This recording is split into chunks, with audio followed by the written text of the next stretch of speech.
텃밭 농부님들, 그리고 시청자 여러분, 안녕하세요. 우리 모두 제-아십가 텃밭의 보물이라는 이야기를 들어봤을 겁니다. 칼륨과 인, 그리고 미량 원소가 풍부한 천연 비료이자 무료 거름이죠. 우리는 풍성한 수확을 기대하며 열정적으로 이 재를 작물 밑이나 밭에 뿌립니다. 하지만 만약 제가 이 금쪽 같은 재가 오히려 여러분의 화사한 정원을 생명 없는 황무지로 바꿀 수 있다고 말한다면 어떨까요? 오늘은 심지어 아주 숙련된 농부님들의 수확마저 잃게 만드는 가장 흔하고 치명적인 실수에 대해 알아보겠습니다. 저는 오늘 재를 비료로 주는 것이 사형 선고나 다름없는 20가지 식물을 구체적으로 알려드릴 겁니다. 이 목록에 있는 몇몇 이름은 여러분을 정말 깜짝 놀라게 할 테니 여러분의 노력을 스스로 망치지 않도록 영상을 끝까지 시청해 주세요. 블랙리스트로 넘어가기 전에 대체 무엇이 문제인지부터 짚어보겠습니다.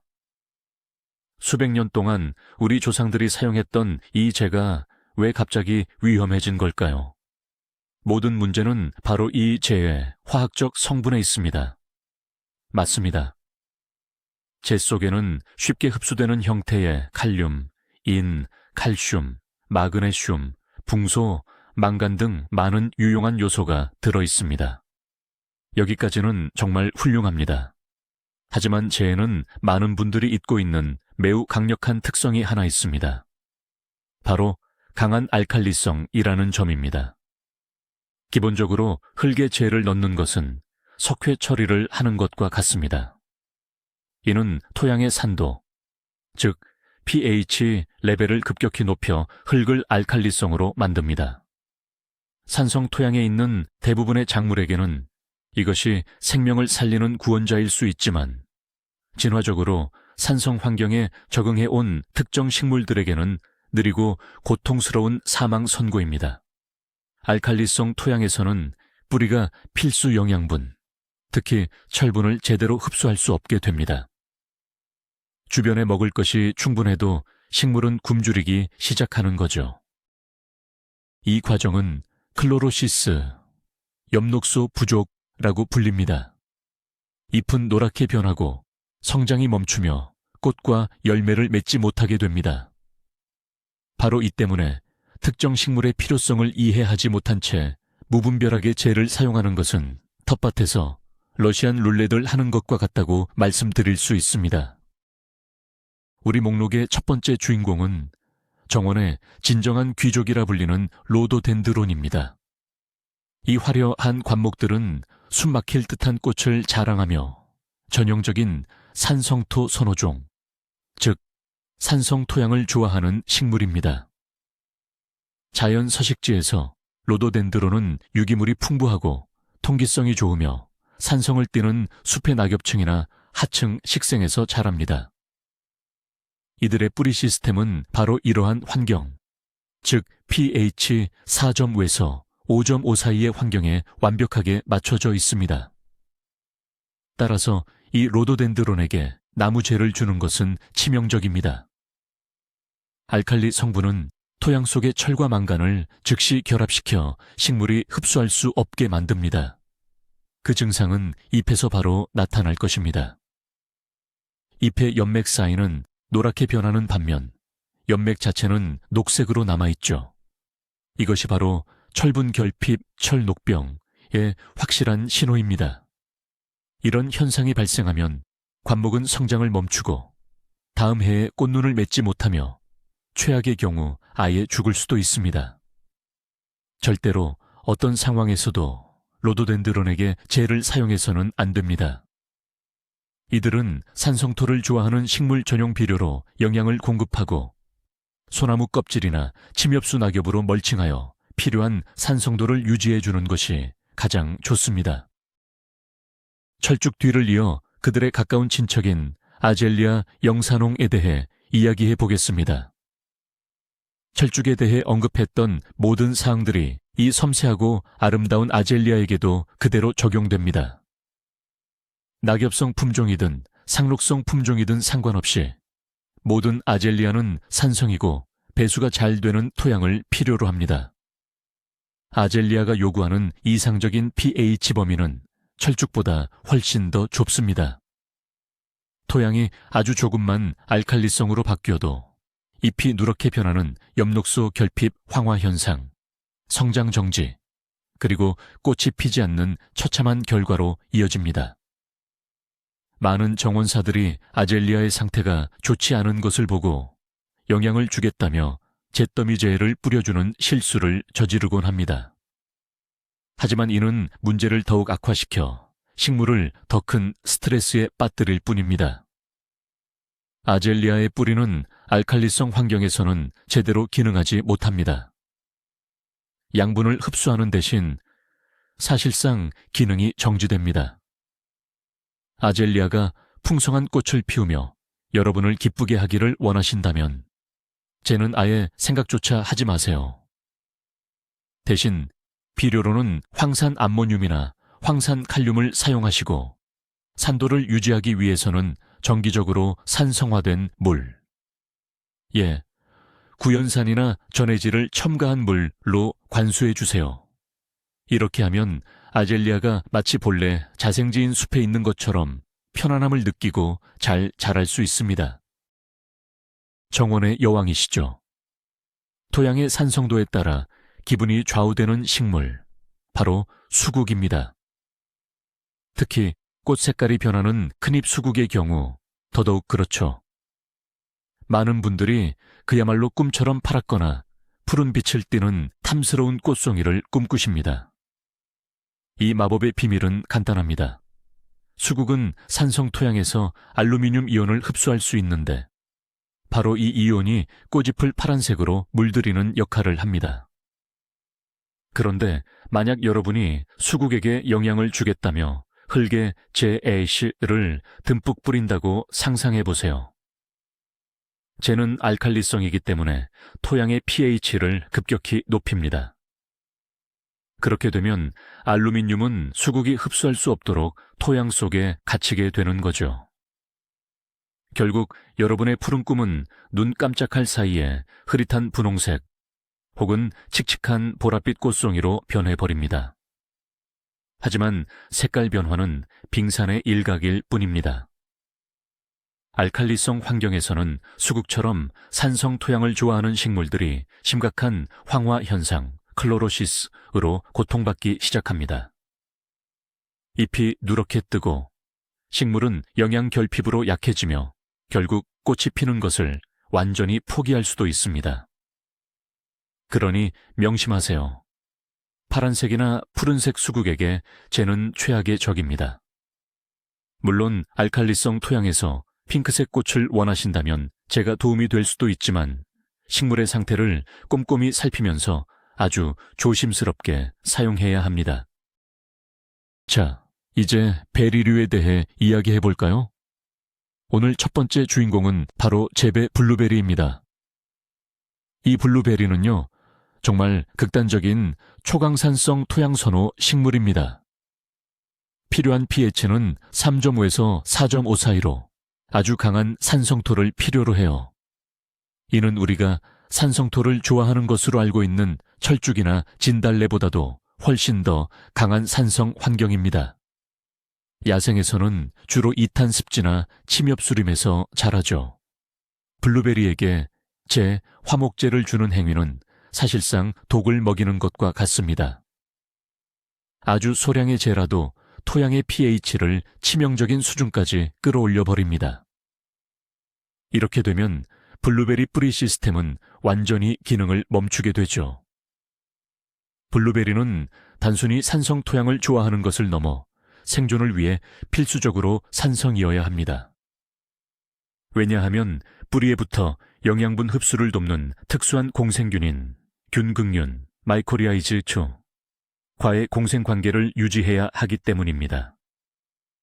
알칼리성 환경은 이 균극균을 죽여버리고 결국 식물은 굶어 죽을 수밖에 없는 상황에 처하게 됩니다.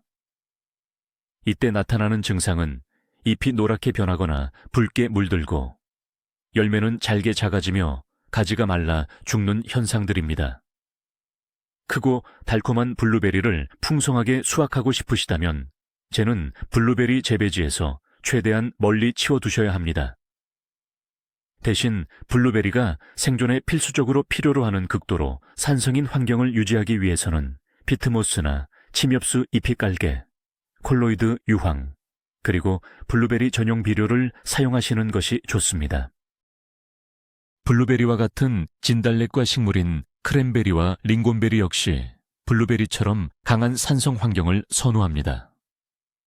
이 열매를 맺는 작은 관목들은 야생에서 이탄과 썩은 소리프로 이루어진 흙이 있는 늪지나 소나무 숲에 주로 서식하며 이는 높은 산성도를 안정적으로 유지시켜 줍니다. 따라서 정원에서 이들을 재배하려면 이러한 자연적인 환경을 최대한 재현해 주어야 합니다. 이 때문에 제 잿물을 사용하는 것은 이 귀중한 열매를 키우려는 여러분의 모든 노력을 수포로 돌리는 아주 치명적인 실수가 될 수 있습니다. 제 강한 알칼리성 반응은 이들의 섬세한 뿌리 조직과 공생하는 균근 미코리자에게 매우 치명적입니다. 식물들은 결국 양분을 제대로 흡수하지 못해 시들기 시작하고 잎에는 엽록소 결핍으로 인한 황화 현상 증상이 나타나며 좋은 수확은 기대할 수 없게 됩니다. 설령 정원의 토양이 원래 산성이라고 해도 단 한 번의 재투입이 토양 균형을 오랜 기간 동안 산성에 불리한 방향으로 바꿔버릴 수 있습니다. 그러니 크랜베리와 링곤베리에게는 블루베리 재배와 똑같이 토양 산성화를 유도하는 방법을 사용해야 합니다. 고산성 피트모스, 침엽수 톱밥이나 나무 껍질을 활용하고 산성수를 급수하는 것이죠. 쟤는 알칼리성에 더 강한 다른 작물들에게 양보하십시오. 자, 이제 대부분의 정원이나 조경에서 빠지지 않는 식물, 바로 침엽수에 대해 이야기해 보겠습니다. 가문비나무, 소나무, 측백나무, 향나무, 전나무, 편백나무 등 이 모든 침엽수들은 약산성이나 산성 토양을 선호합니다. 이들이 자연에서 어디에 뿌리를 내리는지 생각해 보세요. 숲속 떨어진 침엽수 잎들이 깔린 곳이죠. 이 잎들이 천천히 분해되면서 토양을 산성화시킵니다. 이것이 바로 침엽수에게 가장 자연스럽고 편안한 생육 환경입니다. 물론 많은 침엽수가 꽤 강인하긴 하지만 정기적으로 뿌리 주변에 재아시를 주는 것은 심각한 해를 끼칠 수 있습니다. 특히 어린 묘목이나 나무들이 토양이 알칼리화되는 것에 매우 민감합니다. pH가 높아지면 침엽수 잎은 짙은 녹색을 잃고 창백해지거나 노란빛, 심지어 갈색으로 변하기 시작합니다. 이는 철분과 마그네슘 흡수가 제대로 이루어지지 않아 발생하는 현상입니다. 결국 나무는 약해지고 성장이 둔화되며 병충해에 더 취약해지죠. 측백나무나 가문비나무 밑에 재를 뿌리는 대신 뿌리 주변을 소나무 껍질이나 솔방울로 멀칭하는 것이 훨씬 좋습니다. 이는 미관상으로도 훌륭하지만 기능적으로도 유익합니다. 이러한 멀치는 천천히 분해되면서 침엽수에게 가장 이상적인 토양 산성도를 유지해 줄 것입니다. 헤더나 에리카 같은 진달래과 식물들 역시 산성 토양을 아주 좋아하는 대표적인 식물입니다. 작은 꽃들이 빼곡히 덮인 이 매력적인 지피 관목들은 정원의 북유럽 황무지나 숲의 독특한 분위기를 선사합니다. 이들이 건강하게 잘 자라 풍성하게 꽃을 피우려면 자연 환경과 비슷한 조건을 만들어줘야 합니다. 이는 무엇보다도 피트모스나 모래를 기반으로 한 산성이며 배수가 잘 되고 영양분이 적은 토양을 의미합니다. 하지만 칼슘 함량이 높고 알칼리성인 재아시는 이들에게는 문자 그대로 독약과 같습니다. 쟤는 토양의 pH를 부적합한 수준으로 바꿀 뿐만 아니라 흙을 너무 비옥하고 밀도가 높게 만들어 섬세하고 민감한 뿌리에 치명적입니다. 알칼리성 토양에서는 헤더와 에리카가 10중8구 황백화 현상, 엽록소 결핍증에 걸리고 꽃이 피지 않으며 결국 고사하게 됩니다. 그러므로 정원을 이 식물들로 꾸미기로 결정했다면 처음부터 전용 산성 토양을 준비해야 합니다. 그리고 이 구역에서는 젤을 사용하는 것은 영원히 잊으셔야 합니다. 이들에게 가장 좋은 비료는 산성 피트모스나 잘게 부순 나무 껍질로 만든 멀칭입니다. 이는 토양에 영양을 공급하는 동시에 산성화를 유지하는 일석이조의 효과를 줍니다. 이제 텃밭으로 가보겠습니다. 여기에 아주 흥미로운 식물이 하나 있습니다. 언뜻 보기엔 흔한 잡초처럼 보이는 수영 소렐입니다. 하지만 이 식물이 밭에 있다는 것 자체가 토양이 산성이라는 강력한 증거가 됩니다. 수영은 산성 토양을 정말 좋아합니다. 이러한 환경에서만 가장 아삭하고 크고 부드러운 잎을 낼 수 있습니다. 이 잎들로 맛있는 녹색 수프나 샐러드를 만들 수 있죠. 많은 텃밭지기들이 수영밭의 토양을 개선하려고 제목탄제를 넣어주는데 좋은 일이라고 생각하지만 실제로는 역효과를 냅니다. 산성이 사라지고 알칼리성이 된 토양에서는 수영이 시들기 시작합니다. 잎이 작아지고 거칠어지며 붉은 빛을 띠게 되고 특유의 시큼한 맛도 잃어버리게 됩니다. 식물은 때 이르게 꽃대를 올리고 밭 전체가 금방 못 쓰게 됩니다. 만약 여름 내내 맛있는 수영을 즐기고 싶다면 밭의 산성도를 억지로 중화시키려고 하지 마세요. 오히려 그 산성도를 유지해 주어야 합니다. 수영은 피트모스나 잘 썩은 톱밥으로 멀칭을 해주면 아주 좋아합니다. 쟤는 알칼리성 토양을 좋아하는 양배추나 비트에게 양보하세요. 수영에게는 제가 완전히 독이 될 수 있습니다. 저희 목록에 예상치 못한 손님이 한 분 더 있습니다. 바로 레디시입니다.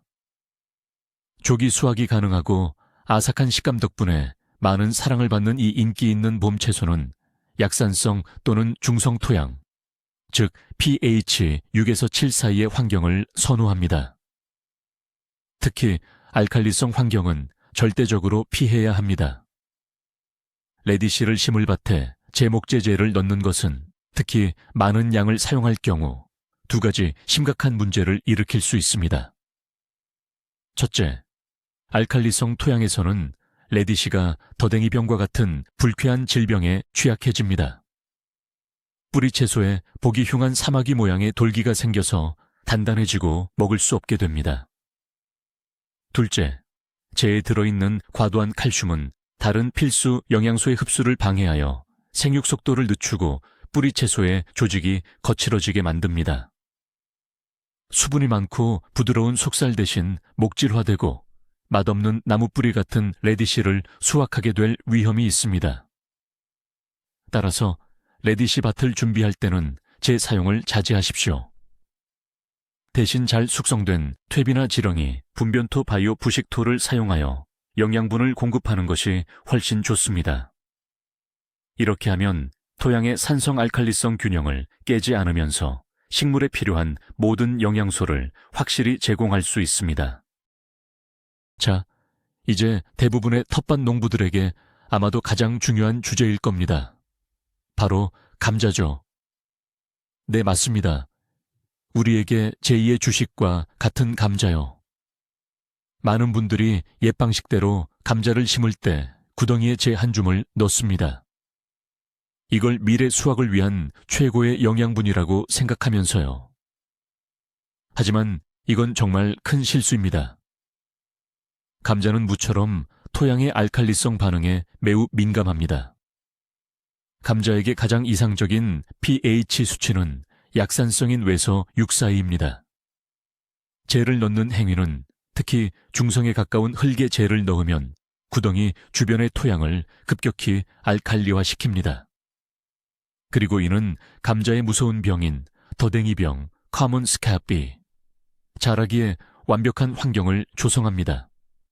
이 병원균은 알칼리성 환경을 정말 좋아합니다. 그 결과 힘들게 키운 감자 전체가 보기 싫은 궤양과 딱지로 뒤덮일 수 있습니다. 이런 감자는 저장성이 떨어질 뿐만 아니라 맛도 현저하게 나빠집니다.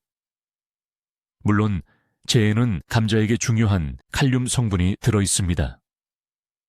하지만 토양 알칼리화로 인한 피해와 더댕이병 발생 위험이 훨씬 더 크다는 점을 기억해야 합니다. 감자에게 꼭 칼륨을 공급하고 싶다면 황산 칼륨을 사용하세요.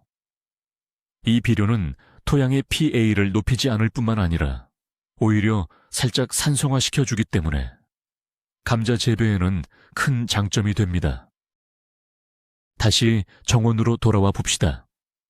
크고 향기로운 꽃을 자랑하는 목련은 정원을 화려하게 만들어주는 최고의 장식이죠. 하지만 이 아름다운 목련이 우리 기후에서도 건강하게 잘 자라려면 적절한 재배 환경을 조성해줘야 합니다. 여기서 핵심은 바로 약산성 토양입니다. 목련은 다른 산성 토양 선호 식물들과 마찬가지로 알칼리성 토양을 매우 싫어합니다. 토양의 pH가 높아지면 뿌리가 철분 흡수 능력을 잃게 되는데 이로 인해 철분 결핍성 황화 현상, 즉 엽록소 부족 현상이 발생합니다. 이는 잎을 보면 바로 알 수 있습니다.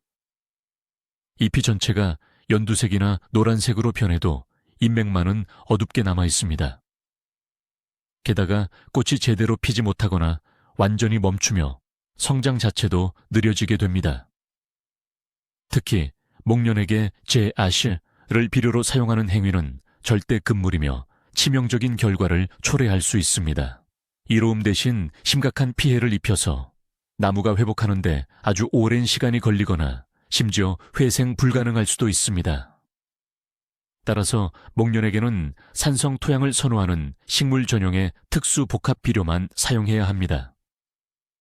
그리고 적절한 산도를 유지하기 위해서는 나무 밑동 주변을 산성 피트모스, 소나무 껍질 또는 침엽수 잎가리 등으로 멀칭해 주는 것이 좋습니다. 이렇게 하면 여러분의 목련은 건강을 유지하고 매년 멋진 꽃을 피워 여러분에게 큰 기쁨을 선사할 것입니다. 우리가 정원에서 기르는 모든 양치식물은 사실 숲속에서 자라는 식물들입니다.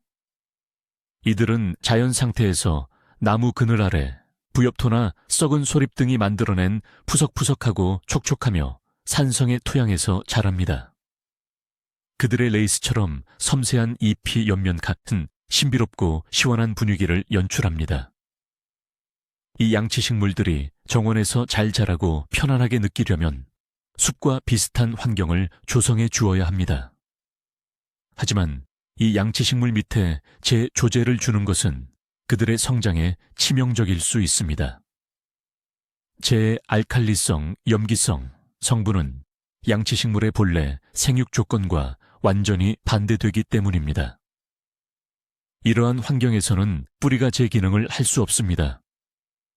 잎은 가장자리부터 노랗게 변하고 마르기 시작하며 새로 나오는 잎들은 약하고 기형적으로 자라나게 됩니다.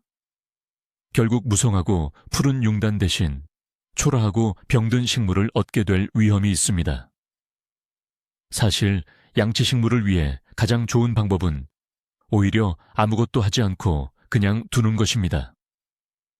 이들은 추가적인 영양분 없이도 토양 내 유기물만으로 충분히 만족하며 잘 자랍니다.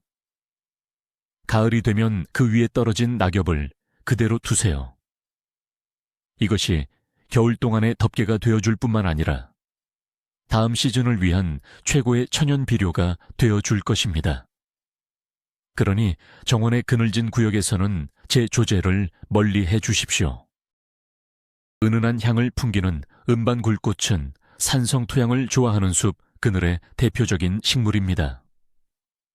이 사랑스러운 봄꽃들은 몇 년만 지나면 정원을 가득 덮는 향기로운 카펫을 만들어냅니다. 하지만 그러기 위해서는 적절한 환경이 조성되어야 합니다. 고사리와 마찬가지로 이들은 유기물이 풍부한 산성의 부엽토에 익숙합니다. 만약 재로 이들을 비옥하게 만들려고 한다면 오히려 심각한 결과를 초래할 수 있습니다. 토양이 알칼리성으로 변하면 은방울꽃은 심각한 스트레스를 받습니다. 왕성한 성장을 멈추고 잎이 누렇게 변하며 꽃은 시들하거나 아예 피지 않을 수도 있습니다. 결국 식물에게 도움을 주기는커녕 성장을 방해하고 괴롭히는 셈이 됩니다. 은방울꽃은 다른 숲속 다년생 식물들과 마찬가지로 특별히 손이 많이 가거나 잦은 영양 공급이 필요하지 않습니다. 만약 성장을 돕고 싶다면 잘 부숙된 낙엽퇴비나 산성 피트모스 2탄, 돌로 뿌리 주변을 덮어주세요. 이것이 화학 비료나 특히 알칼리성인 젤을 사용하는 것보다 훨씬 유익하고 안전한 방법입니다. 기억하세요. 숲속 식물을 돌보는 핵심 원칙은 간섭하지 않는 것이며 최대한 자연 환경에 가까운 조건을 만들어주는 것입니다. 밝은 촛불처럼 피어나는 루피너스는 자연스러운 분위기의 정원을 아름답게 꾸며줍니다. 이 식물은 단순히 보기 좋을 뿐 아니라 유용하기까지 한데요. 콩과 식물인 루피너스는 공기 중의 질소를 흡수해 땅을 비옥하게 만드는 역할을 합니다. 루피너스는 키우기 까다롭지 않은 편이지만 자신들이 좋아하는 조건은 따로 있습니다. 특히 약산성 토양에서 가장 잘 자라며 풍성하게 꽃을 피웁니다. 하지만 제가 만들어내는 알칼리성 환경에서는 루피너스가 매우 힘들어합니다.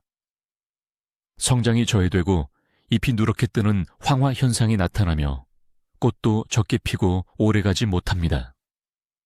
이는 야생종보다 생육 환경에 훨씬 더 민감한 현대의 원예 품종이나 교잡종에게 더욱 심각하게 나타납니다. 루피너스에 젤을 주면 질소 고정의 핵심 역할을 하는 뿌리혹 박테리아의 활동을 방해하게 됩니다. 결국 식물은 스스로 질소를 흡수하는 장점을 잃고 영양 결핍 상태에 빠지게 됩니다. 따라서 만약 정원에서 크고 풍성한 꽃차례를 자랑하는 루피너스를 키우고 싶다면 절대 젤을 시비하는 것은 피해야 합니다. 그 대신 봄철에 소량의 퇴비나 질소 함량이 낮은 복합 비료를 주는 것이 훨씬 효과적입니다. 태양을 닮은 금잔화는 관상용으로서의 아름다움뿐만 아니라 뛰어난 약효로도 잘 알려져 있습니다. 이 꽃은 텃밭에 심으면 해충을 쫓아내는 효과가 있어 자주 이용됩니다. 금잔화는 어떤 토양에서도 잘 자라는 매우 키우기 쉬운 꽃으로 알려져 있습니다. 하지만 금잔화에게도 좋아하는 환경이 있습니다. 약산성부터 중성 토양에서 가장 건강하게 자랍니다. 반면에 제가 만들어내는 과도한 알칼리성은 오히려 해가 될 수 있습니다. pH가 높아지면 금잔화는 곰팡이성 질병, 특히 흰가루병에 훨씬 더 취약해집니다. 잎에 하얀 분말 형태의 곰팡이가 생기고 식물 전체가 약해져 개화 상태도 나빠집니다. 게다가 알칼리성 환경에서는 필수 미량 원소의 흡수율이 떨어지기 때문에 식물의 전반적인 건강에도 영향을 미칩니다. 따라서 금잔화 밑에 굳이 젤을 뿌리는 대신 햇볕이 잘 드는 곳과 적절한 수분 공급만 해주시면 됩니다. 이것만으로도 계절 내내 풍성하고 오래 지속되는 꽃을 피우는데 충분합니다. 만약 토지가 너무 척박하다면 심을 때 퇴비를 소량 추가하는 것은 괜찮지만 젤을 사용하는 것은 지양하는 것이 좋습니다. 향긋한 파슬리는 우리 식탁에 빠질 수 없는 중요한 식재료입니다. 우리는 파슬리가 더욱 풍성하고 싱싱하며 진한 녹색을 띠도록 키우고 싶어 하죠. 이렇게 좋은 파슬리를 키우기 위해서는 파슬리가 약산성 토양을 선호한다는 사실을 꼭 기억해야 합니다. 최적의 pH는 5.5에서 6.5 사이가 되겠죠. 만약 토양이 중성이나 약알칼리성이라면 제목제를 태운 자해를 사용하는 것은 이 산성 균형을 깨뜨리는 원치 않는 결과를 낳을 수 있습니다. 파슬리는 알칼리성 토양에서는 생육이 부진해지며 철분이나 망간이 부족해져 잎 색깔이 연한 녹색이나 황백색으로 변하기 쉽습니다. 잎이 질겨지고 특유의 향도 약해지죠. 뿐만 아니라 다른 작물들이 그렇듯이 알칼리성 토양에서는 각종 질병에 걸리기 쉬워집니다. 따라서 질 좋고 풍성한 파슬리 수확을 원하신다면 재를 써서 밭을 알칼리성으로 만드는 일은 지양해야 합니다. 그보다는 충분한 유기물을 공급하는 데 집중하세요. 파종 전에 밭에 잘 숙성된 퇴비나 부엽토를 넉넉히 넣어주면 좋습니다. 이렇게 하면 파슬리가 한철 내내 건강하게 자랄 수 있는 충분한 영양분을 공급받게 될 것입니다. 자, 이제 수박 같은 밭과 작물 이야기로 넘어가 보겠습니다. 여기서도 우리가 몰랐던 중요한 사실이 하나 있는데요. 많은 분들이 수박은 더위와 햇볕, 그리고 비옥한 땅을 좋아한다고 생각합니다. 그래서 열매를 더 달게 만들려고 밭에 식물성제를 넉넉하게 뿌려주는 경우가 많죠. 하지만 수박은 다른 많은 밭과 작물처럼 약산성 토양을 선호합니다. 수박 재배의 적절한 pH 범위는 6.0에서 6.8 사이입니다. 만약 너무 많은 양의 재를 투입하면 토양이 수박에 적합하지 않은 강알칼리성으로 변할 수 있습니다. 이렇게 되면 어떤 문제가 발생할까요? 바로 양분의 균형이 깨지게 됩니다. 특히 재에 다량 함유된 칼슘C, A과 칼륨, K의 과잉은 마그네슘 Mg의 흡수를 방해하는 결과를 낳습니다. 수박에 마그네슘이 부족하면 오래된 잎의 가장자리가 노랗게 변하는 형태로 증상이 나타나는데 이는 결국 광합성 능력을 떨어뜨리고 식물 전체를 약하게 만듭니다. 덩굴 성장이 느려지고 착과율, 열매 맺는 능력도 떨어지며 무게와 당도 모두 느리게 오르게 됩니다. 달고 시원한 대형 수박 대신 작고 싱거운 수박을 수확할 위험이 생기는 것이죠.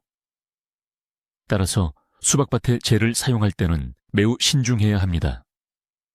차라리 모든 요소가 적절한 비율로 함유된 균형 잡힌 복합 비료를 사용하거나 잘 썩은 유기물 퇴비를 사용하는 것이 훨씬 좋습니다.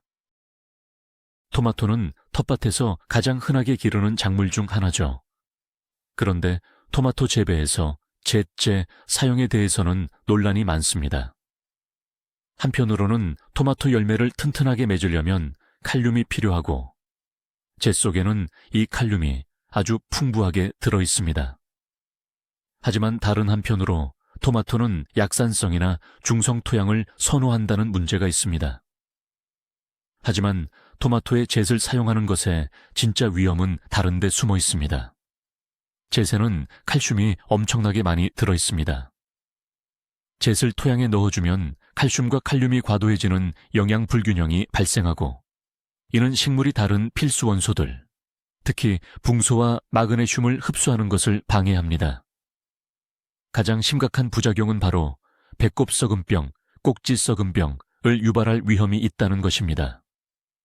아니, 배꼽 썩은병은 칼슘이 부족할 때 생기는 병인데 이게 어떻게 된 일일까요?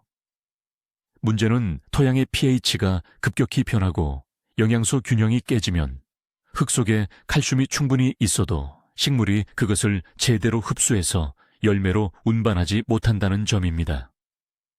잿을 특히 마른 형태로 그대로 뿌리는 행위는 식물에게 이런 극심한 스트레스 상황을 만듭니다. 결국 토마토 꼭지 부분에 보기 싫은 검은 반점이 생기는 열매를 얻게 되는 것이죠. 따라서 토마토에 칼륨을 보충해 주고 싶다면 잿을 아주 묽게 희석한 물을 사용하거나 차라리 황산 칼륨 같은 비료를 사용하는 것이 훨씬 좋습니다. 아무 생각 없이 마른 잿을 뿌리 근처에 흩뿌리는 것은 삼가시는 편이 현명합니다. 재 때문에 피해를 입는 건 비단 채소나 베리류만이 아닙니다.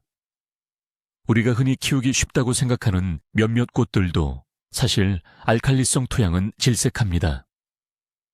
대표적인 예가 바로 나스터튬이죠. 이 꽃은 화려한 색감뿐만 아니라 톡 쏘는 후추 맛이 나는 식용잎과 꽃으로도 가치가 높습니다. 나스터튬은 약산성이면서 비옥도가 중간 정도인 토양을 좋아합니다. 토양이 너무 비옥하거나 특히 알칼리성일 경우 이 꽃은 영양 과다 상태가 되어버립니다. 다시 말해 꽃을 피우는 대신 엄청난 양의 무성한 잎만 키우게 됩니다. 결국 푸르른 잎만 가득한 덤불만 얻게 될 뿐, 기대하던 화려한 등불 같은 꽃망굴은 보지 못할 거예요. 재를 뿌리는 행위가 바로 이런 조건을 만들죠. 토양은 알칼리성으로 변하고 칼륨과 칼슘이 과도하게 공급됩니다. 이는 잎을 키우는 영양 생장은 촉진하지만 꽃을 피우는 생식 생장은 억제하게 됩니다. 그러니 나스터튬에서 풍성하고 오랫동안 꽃을 보고 싶다면 어떤 비료도 잊으셔야 합니다. 하물며 재는 절대 사용하시면 안 됩니다. 이 꽃은 행복하게 자라기 위해 많은 것을 필요로 하지 않습니다. 척박한 토양, 충분한 햇볕, 그리고 적당한 물만 있으면 됩니다. 이처럼 스파르타식의 환경에서야말로 나스터튬은 진정한 아름다움을 뽐낼 것입니다. 저희 목록의 마지막을 장식하는 것은 텃밭에서 흔히 볼 수 있는 작물, 바로 민트입니다. 페퍼민트, 레몬민트 등 다양한 종류의 민트는 워낙 번식력이 강하고 무섭게 퍼져나가는 것으로 유명합니다. 이 식물에게는 두려울 것이 하나도 없어 보일 정도죠. 하지만 민트에게도 분명 선호하는 환경이 있습니다. 민트 특유의 독특한 향을 내는 에센셜 오일을 가장 많이 축적하고 잘 자라는 토양은 약산성 또는 중성입니다. 만약 흙에 재를 뿌려 토양을 알칼리화시키면 민트의 성장이 더뎌지고 잎이 작아지며 향이 눈에 띄게 약해집니다. 식물이 스트레스를 받게 되면서 결국 잎의 질까지 떨어지는 결과를 낳는 것입니다. 향긋한 차를 끓이거나 향신료로 쓰기 위해 민트를 키우신다면 우리의 목표는 당연히 향이 가장 풍부한 잎을 얻는 것입니다. 그러므로 민트 주변의 흙을 굳이 재를 사용해서 개선할 필요는 전혀 없습니다. 민트는 충분히 비옥한 땅에서 자란다면 특별한 추가 영양분 공급 없이도 아주 잘 자랍니다. 민트에게 가장 중요한 것은 제때 물을 주는 것과 뿌리 줄기가 무섭게 퍼져나가지 않도록 관리하는 것입니다. 재는 그 가치를 진정으로 인정하고 필요로 하는 다른 작물들을 위해 아껴두시는 것이 현명합니다. 자, 이렇게 우리는 익숙하고 겉보기에는 유익해 보이는 재가, 오히려 독이 되는 20가지 식물을 모두 살펴봤습니다.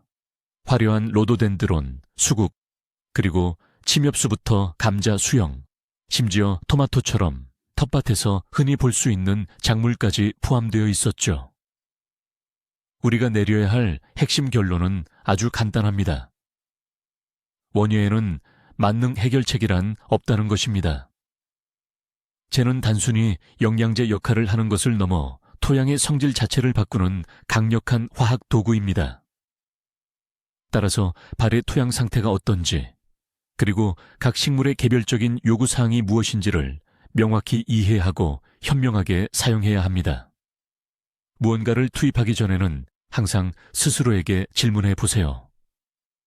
혹시 이 행동이 식물에게 해를 끼치는 것은 아닐까? 이 중요한 영상을 끝까지 시청해 주셔서 정말 감사합니다. 새로운 정보를 얻으셨기를 바라며 이제부터 재를 더욱 신중하게 그리고 의식적으로 사용하시게 되기를 바랍니다. 만약 그렇다면 꼭 좋아요를 눌러주시고 채널을 구독해 주세요. 앞으로도 더 많은 정원 가꾸기 비법들이 준비되어 있습니다. 자, 이제 시청자 여러분께 질문 드립니다. 재 사용과 관련하여 쓰라린 경험이든 아니면 성공적인 경험이든 혹시 개인적인 이야기가 있으신가요? 어떤 식물에는 재를 주고 또 어떤 식물은 피해서 관리하시나요? 댓글로 여러분의 이야기를 공유해 주시면 서로의 경험을 통해 함께 배울 수 있을 것입니다.